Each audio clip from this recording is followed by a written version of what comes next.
Time has come to foster a more normative, creative approach that is dynamic, continuous, progressive, and innovative.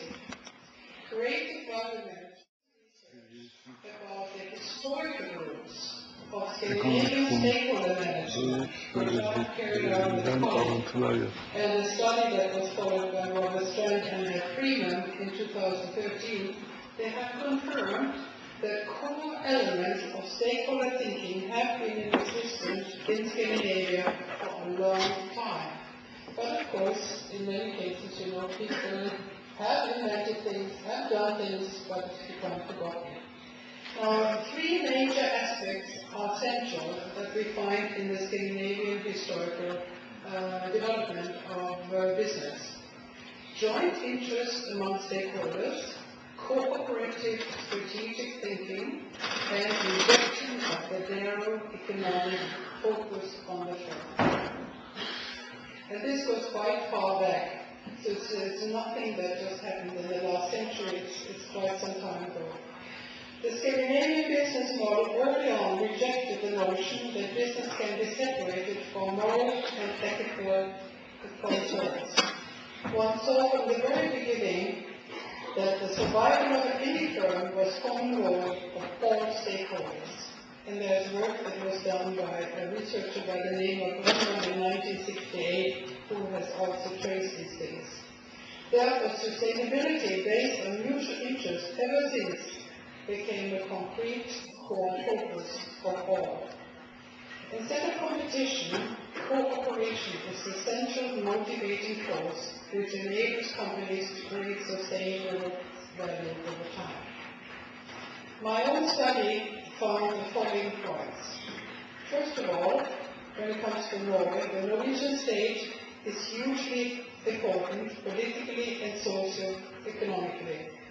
In contrast to systems where the government is placed outside the CSR agenda, like for example the US, the business agenda, the Norwegian government has taken on an active role from the very beginning. And this is partly a function of how the Norwegian government is also involved in much Norwegian business through direct and indirect ownership in many of the largest corporations. And it's not just a political thing, it's a societal thing. Since I'm not from Norway myself, I wasn't born there, I married a Norwegian and ended up moving to the country. I found it very fascinating to learn about these things from a historical perspective, because I realized some traits that I couldn't make sense of, because I thought, where is added on, or is it something that there's a continuum? Now, the second point is, not only has Norway been characterized by a state-friendly society, many people think that we are paying huge amounts of taxes, which is true, but there's a very different model behind it. It also separates itself, at least for the years, by seeing business as one of many important institutions in society and not the most important, which is also interesting. The other point we found was Norwegian business are often seen as arenas of negotiation and cooperation, consensus building, participation, and where power sharing is a value in the Norwegian model. So there is a very short distance between employees and managers. And cooperation and discussion and consensus building is still a must. The distance between managers and employees is really rather small, and companies view themselves embedded in their social communities. And they respond to local needs without calling it philanthropy. Since business by large has been made up of small companies in Norway, they have often lacked economic power, and no large-scale philanthropic tradition has ever been developed. However, the state has taken on the role of regulating wealth, sharing among its citizens through taxation, through measures which guarantee, for example, free education, free health care, and a generous unemployment and pension scheme. But you have to work until you're 70 before you can become a pensioner there. So for a long time, that's been the rule. Much of what falls under the CSR umbrella in Norway, for example, and in other countries falls under Norwegian legislation. So what other countries have to bring about by business doing it voluntarily, it's already legislated in Norway. And this was a big surprise for the EU team that wanted to trace CSR in the European countries. They included Norway, even though we are not a full member.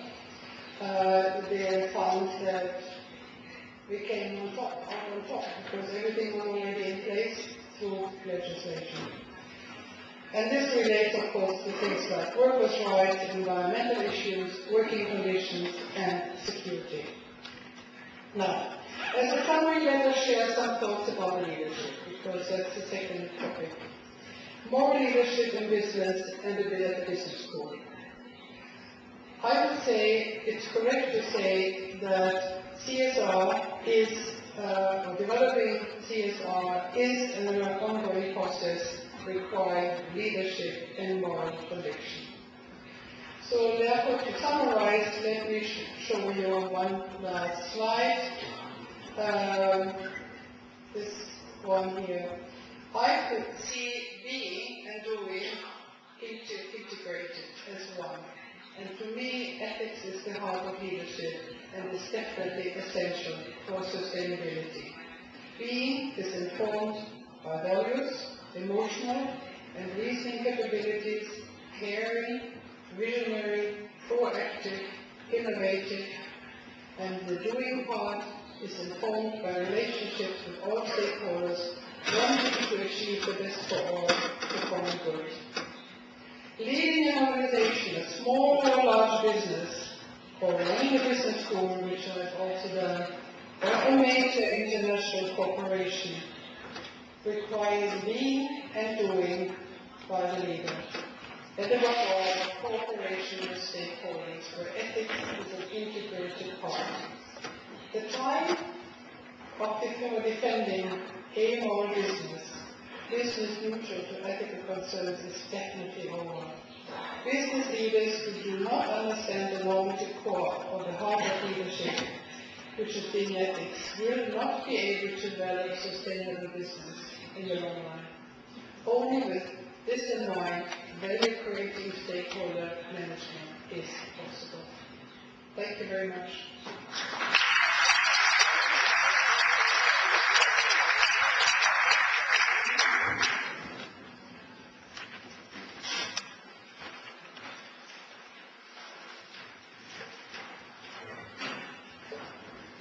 Thank you very much, Professor Howitt. Now we're honored to introduce you our second keynote speaker, Professor Simon Robinson from Leeds Beckett University, the United Kingdom. Professor Simon Robinson, educated at Oxford and Edinburgh Universities, Robinson was trained as a psychiatric social worker and as an Anglican priest.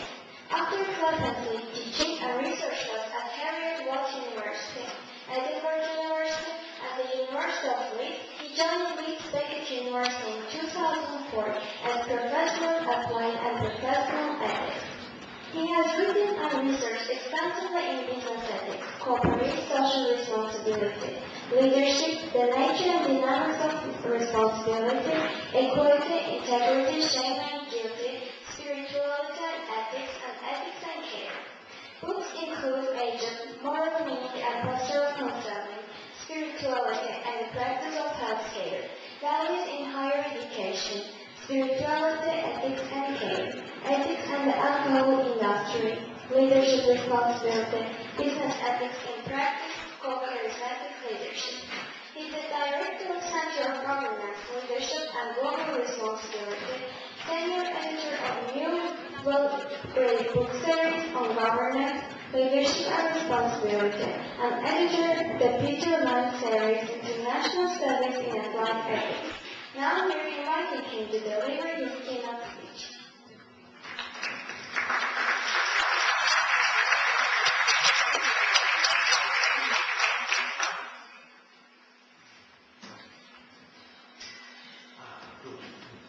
Good morning. Thank you very much for the invitation. It's a delight to be here.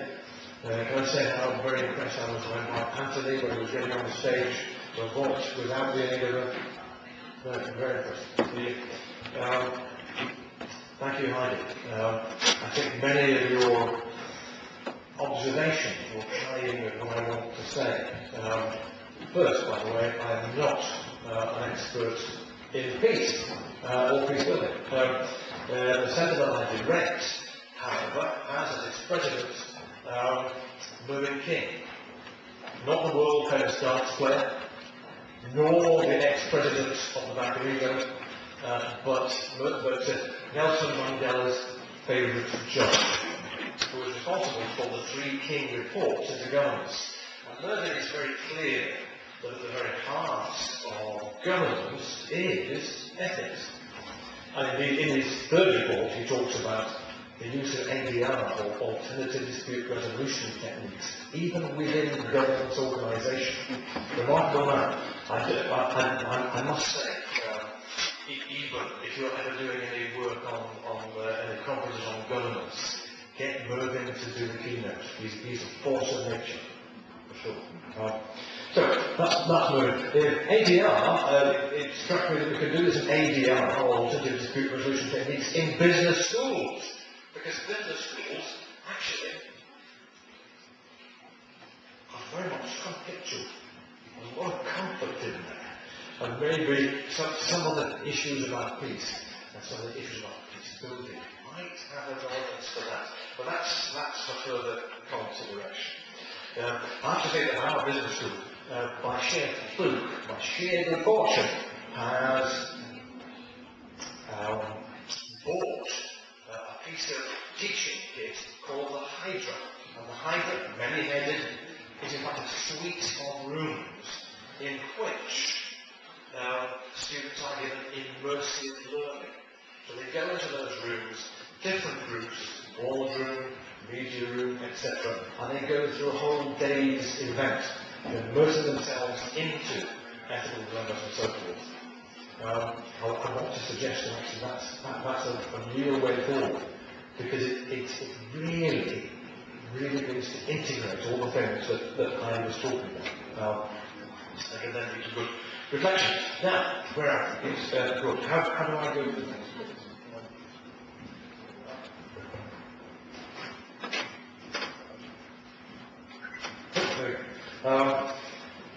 Now, you'll see there a lady coming out of the water. That's just an illustration of imagination. Can you imagine yourself jumping into a vat of rather muddy water at 2 degrees below zero? Going under and then going under again to emerge from those times. Just an exercise in the imagination. I was actually just behind that lady last weekend. I promise you, I really was behind her. It was part of the Tough Mudder exercise. Tough Mudder is a very interesting thing. We won't get into it too far. That's just to begin this notion of imagination. Can you imagine yourself as a bat to jump into that freezing cold water? Imagination. What I'm going to do is to look at business and peace building, the possibilities of business in terms of peace building. Then I'm going to work on the moral imagination, picking up exactly what Heidi was talking about. I wanted to move into Paul or John Paul Lederach. Lederach is a very interesting peace builder. He's a practical peace builder. It has also worked on a book called The Moral Imagination. And so this works rather nicely. I want to set up there a conversation, a dialogue between peace building and ethics. Maybe peace building has something to say to ethics, about ethical theory. Maybe the moral imagination has something to say more and needs to be tied in more into ethical theory. We'll try to set up those conversations as I move forward, then I'll finally move to a conclusion. And the conclusion will ask questions about moral blindness. That I think is a really critical concept, the notion of moral blindness. The first part I'm going to whiz through very rapidly, because they're just obvious and rather boring debates about peace and business and peace building and business. The case for that business involvement in peace building is really to do with, well, okay, peace is good for business, yeah, so we make sure it's peace. Of course, peace in some businesses is not good. There are many businesses who do profit from war, and there are some philosophers who actually argue that war is a good thing. But we won't go into that either. These are obvious arguments that business is part of a world which they affect radically, that peace is good for business, and that business is faced by many changing expectations, many summarised by Heidi.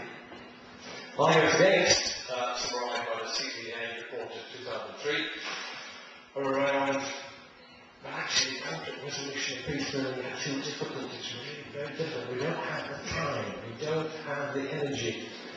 We leave that to the people who really should be doing that, those who have an obligation, those who are in political power.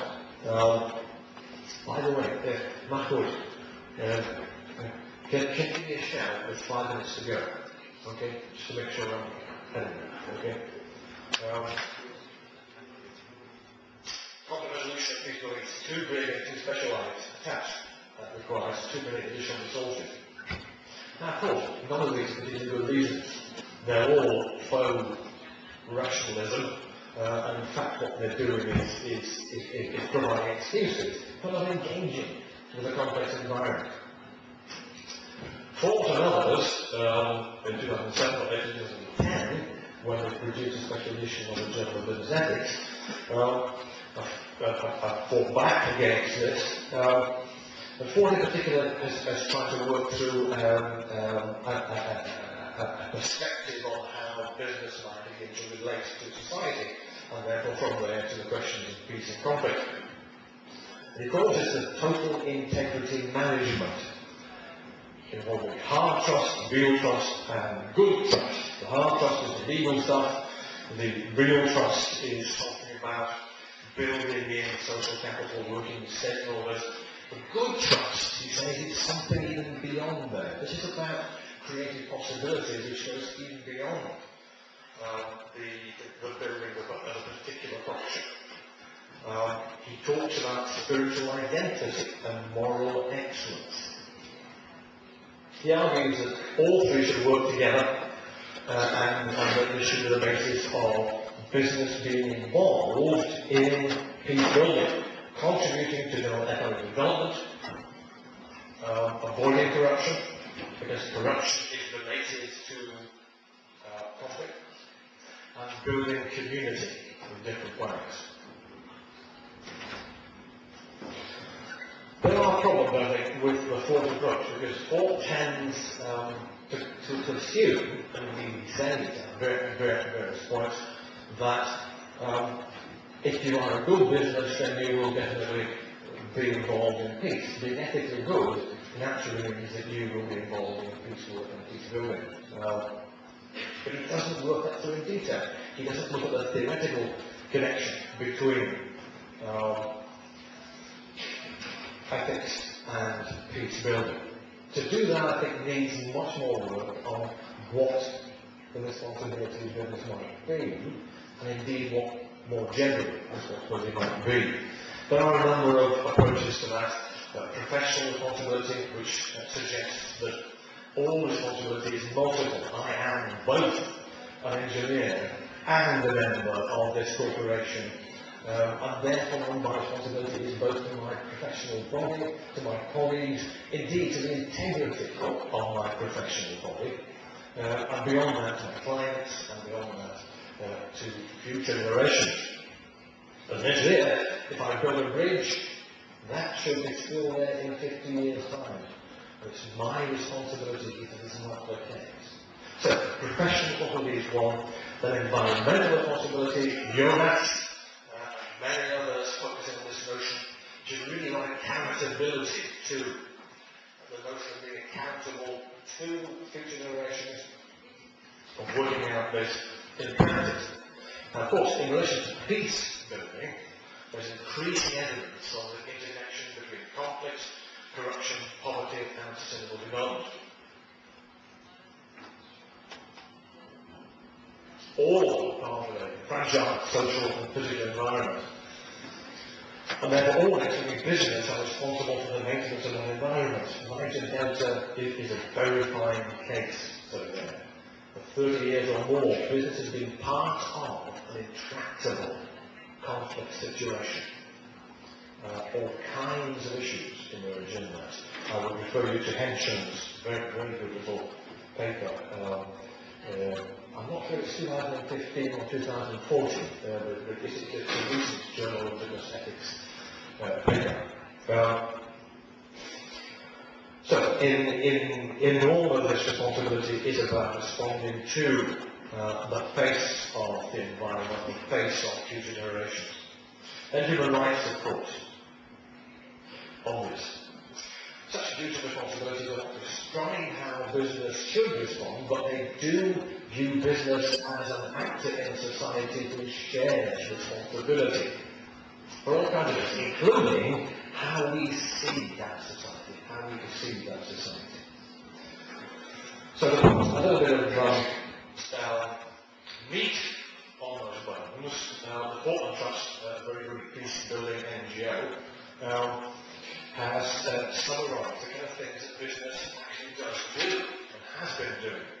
They have been involved in politics. A very good example, they used 4 very good cases within their report of 2013, Northern Ireland included. It's fascinating in the dynamics of Northern Ireland, how you see Europe involved, local governments involved, UK governments involved, business involved, a real sense of teamwork and shared responsibility. Economics, of course, strengthening the business environment, providing investment and so forth. George Mitchell, who used to work with us at Leeds, the American senator who chaired the Northern Ireland peace building process. He tells a story of how when he was going through when she was walking through a part of Belfast, and suddenly a local priest came up and he said, "You see, this is where most of the conflict is." And then he had another map and put it over the top. This is where the economic depression is. Economy and conflict are together. But also reconciliation, building bridges in different communities. That's extraordinary that business might be involved in that kind of thing. And yet, business might be, in one situation or another, be in the best position to do that. But also reconciliation in the workplace. Security, including providing job support competence, financial support, weapons collection programs, etc. So there's a real sense of possibilities here. Reflecting on that Portland report, it's clear to me that the role of peace or peace building is focused in very much relationship and identity, how the corporation perceives itself and is perceived in society, and how it perceives society. Very interesting that one of the lessons from the Portland report was business should not be too much associated with politics of political parties. Independence of business was critical in terms of peace building, but development. Secondly, it focuses on the skills, capacities, expertise and experience of business, including leverage, running in terms of the UN and the human rights side, politics do very effectively. And lobbying. Paul Mulligan, interesting guy, he's the ex-CSR director of the Cooperative Bank, which had a bit of a problem recently. But his point is, actually most big businesses are experts in lobbying. So let's use that expertise for the good. And there are good examples of situations where business has led lobbying, even when it's against their short-term interests, for good long-term interests. Big question to raise there, of course.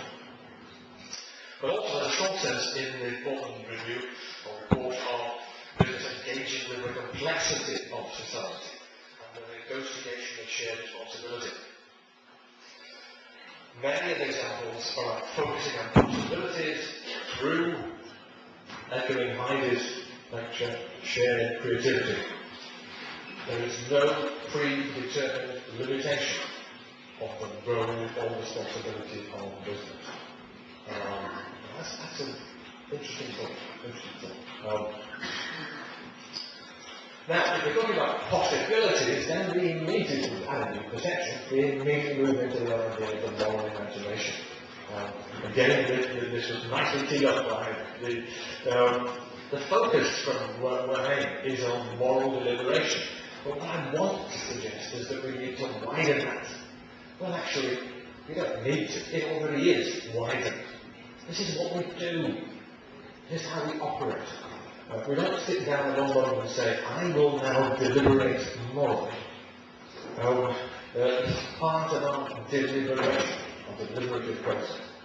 Nonetheless, Wahane defines it as the ability to understand the context or set of activities from a number of different perspectives, the actualizing of new possibilities which are not context dependent, and the instigation of persons evaluating these possibilities from a moral point of view.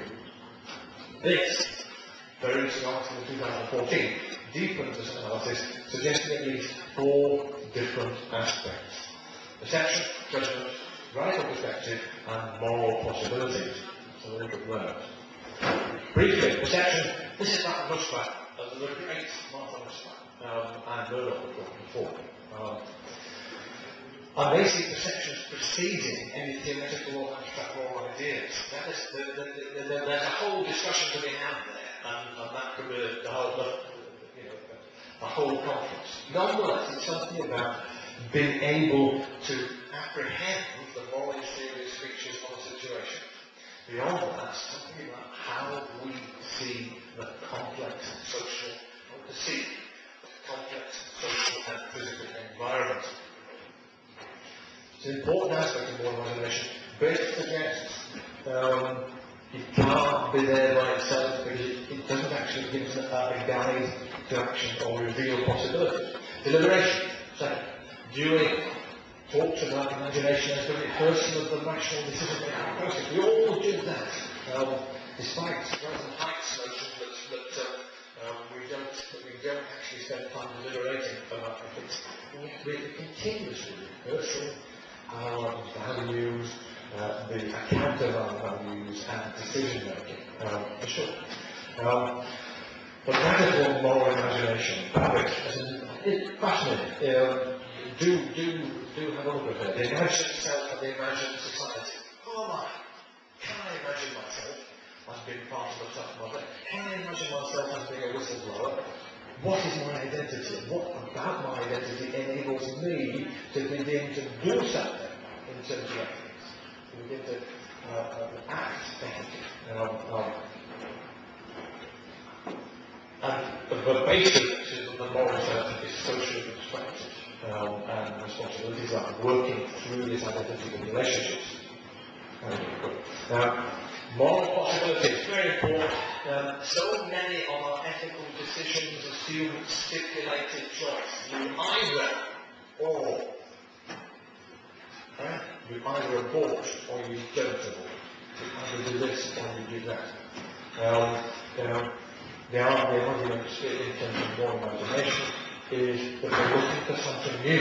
Again, Heidi's point. We're looking for something to emerge from our perceptions. Different possibilities which we did not know about before. So it's very much part of a social and learning development approach. I want to give you very briefly, before going into letter at some place, I want to give you just a case.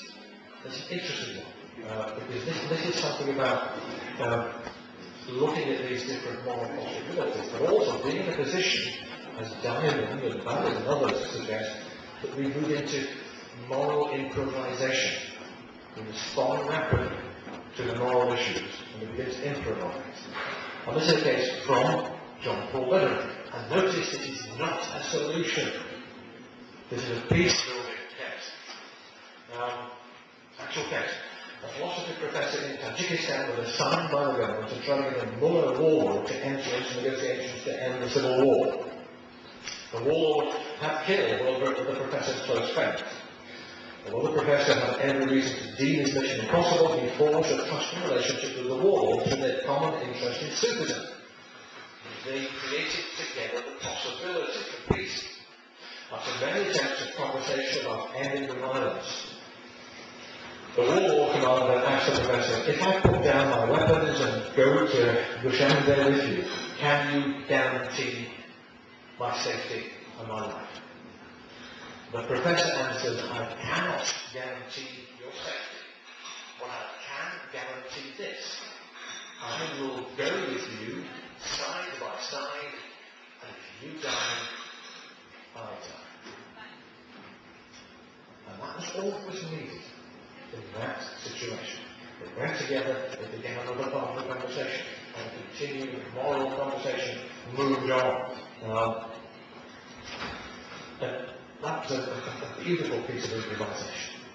He wasn't searching for a solution, he was searching for a relationship.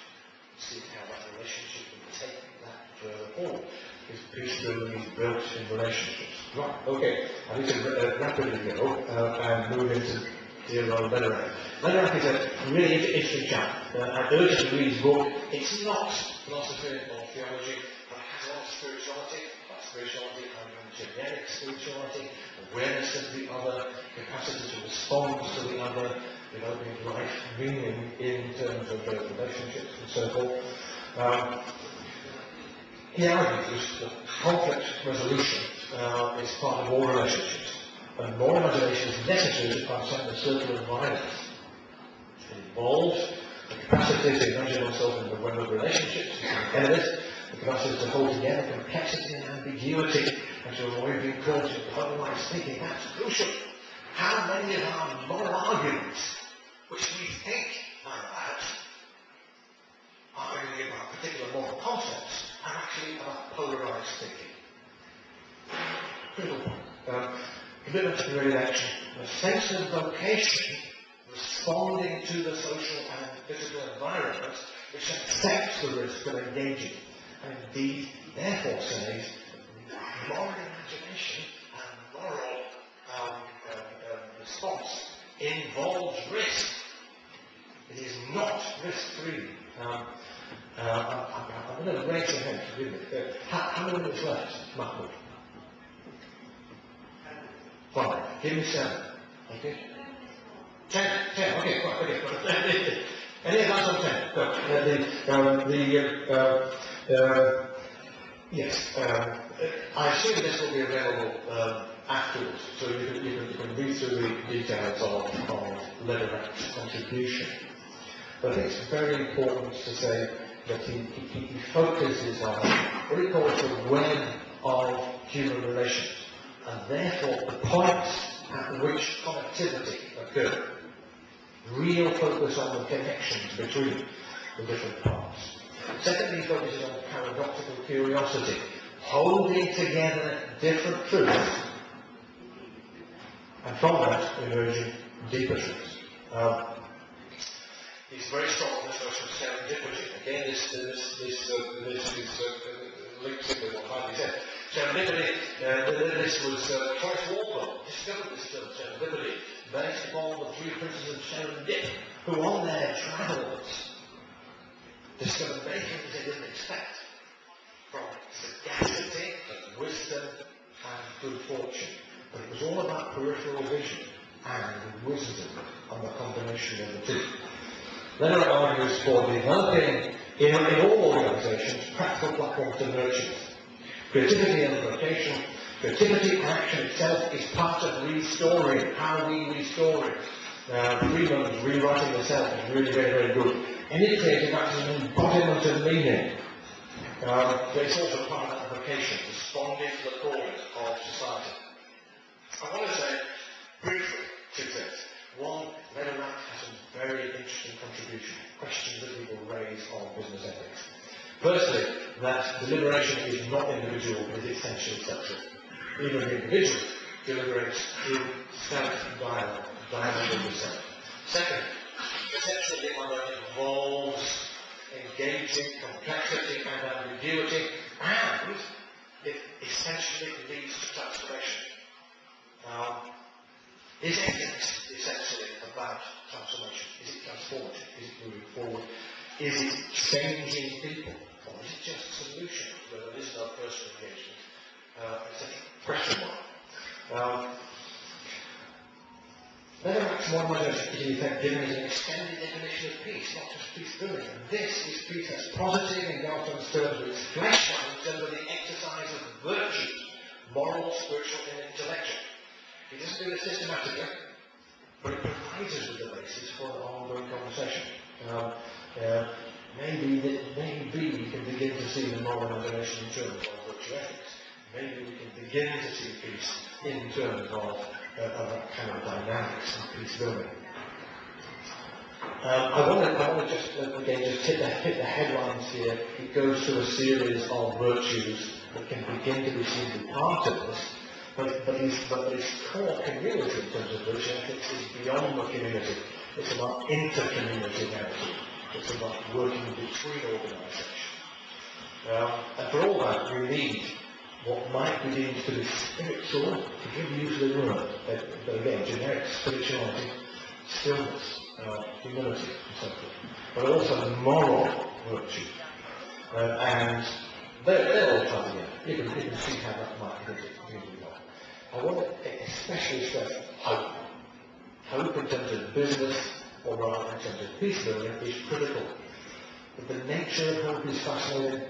Snyder in 2000 talked about this as being essentially, it has to do with risk, it has to have objectives and pathways and agency, but it also has to be based in perceived worth. How many of you have been told that you are hopeless? You are hopeless. You do not have worth. So hope has to have that psychological content as well as that works in with the ethical.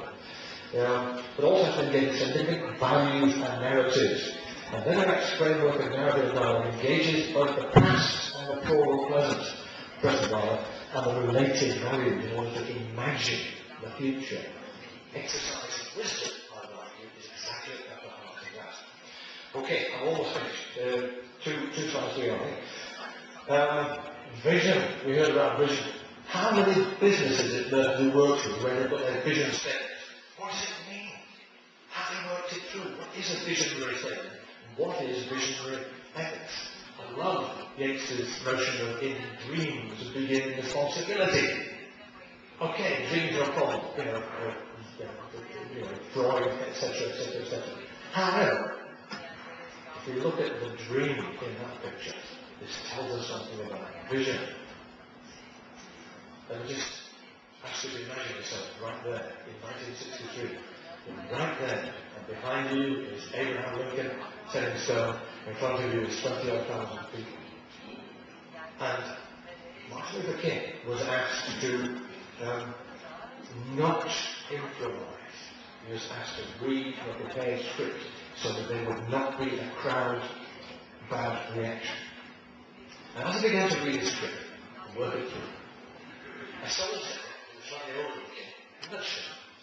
And she said, Martin, tell them about your dream. Tell them about your dream. And he kept going. Again. And she nudged him again. And she said, Martin, tell them about your dream. And so he put down the set solutional way of doing things and began to improvise. It wasn't a pure improvisation, but he had already done something about the dream a week or so before in Chicago. He began to work for the dream. And when you look at that dream, and I urge you to look at it again, you see that a dream is made up of, first of all, core values embodied in the US historical narratives. He takes us from the Constitution to Lincoln Gettysburg speech, right behind it, and it's visceral, it's not conceptual. This is who we are, and this is what we value as a nation. Focus on shared value and on shared identity. And then he begins to mention those values in the southern states. What will happen? How that will happen? rhetorical verse which is quite remarkable. It is challenging. It asks everybody there to challenge their values, but also to firm goals, but at the heart, it is creative, it is risky. That's the sort of thing that Leonard is arguing in terms of the moral organization of this building. It's also the challenge that it gives to us in terms of our own business ethics. Are we really involved in managing services? Are we really involved in the real risks of business ethics? Or are we perhaps to control those business ethics? So, finally, whatever gets, the business already is involved. It contributes not to the economic problems and possibilities, but also the perceptions. Very, very clear. The fact that Shell was not independent in the Niger Delta has led to a reinforcement of the violence and the conflict in that situation. Very clear. But I look at the imagination changes business to move from a defensive position which could determine its creative possibilities and to focus on enabling perception. Read Mortal Blindness. Heffernan, one final illustration. The whole question of perception and blindness is massive. It's not just about moral imagination. It's massive. We are so poor at perceiving things. There's a wonderful case, and it's still happening, where a video is shown to certain participants, and it's not people who are playing baseball, okay? And they're asked to count how many of the flight team, how many passes they did. 50% of the people who were asked to do that, when they were asked, what did you see in that, did not see a woman in a gorilla suit walk into the video and be there for 9 seconds, pumping her chest. They didn't see it. It was right there before. Partially because people tell us what we ought to see. Partially because people work us for 14 hours a day and we don't have the capacity to see. Clear psychological research demonstrates that. And the capacity to see and judge diminishes in those situations. And finally,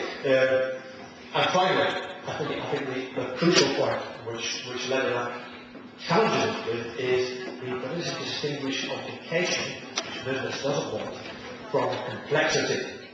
Complexity is what we're about as a human race. And the key thing is, as leadership studies quite clearly show it, that we have to find ways of doing that, of engaging that complexity, and the key, as Leonard suggests, to doing that is through relationships, holistic dialogue. If you want a good illustration of that, go to Henry V. Perfect example. Look at the chapter 5 of my recent book on charismatic or co-carrying of leadership, and you see that beautifully worked through. Thank you very much for listening.